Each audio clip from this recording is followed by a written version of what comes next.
کاش یہ حدیث نقش ہو جائے نوجوانوں کے دل پر.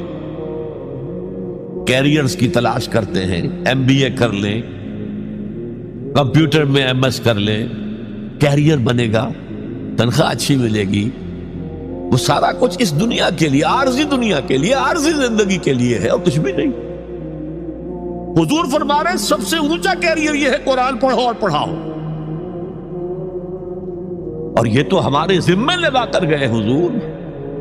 ختمہ حجۃ الوداع میں کیا کہا تھا؟ میں صرف تمہارے لیے تو نہیں بھیجا گیا تھا. وَمَا أَرْسَلْنَاكَ إِلَّا كَافَّةً لِلنَّاسِ بَشِيرًا وَنَذِيرًا. اے محمد، ہم نے آپ کو نہیں بھیجا ہے مگر ساری نوع انسانی کے لیے بشیر اور نذیر بنا کر. تو حضور نے تو تبلیغ ابھی صرف اہل عرب تک کی تھی. رسول تو تھے وہ پوری نوع انسانی کی. وہ کون کرے گا؟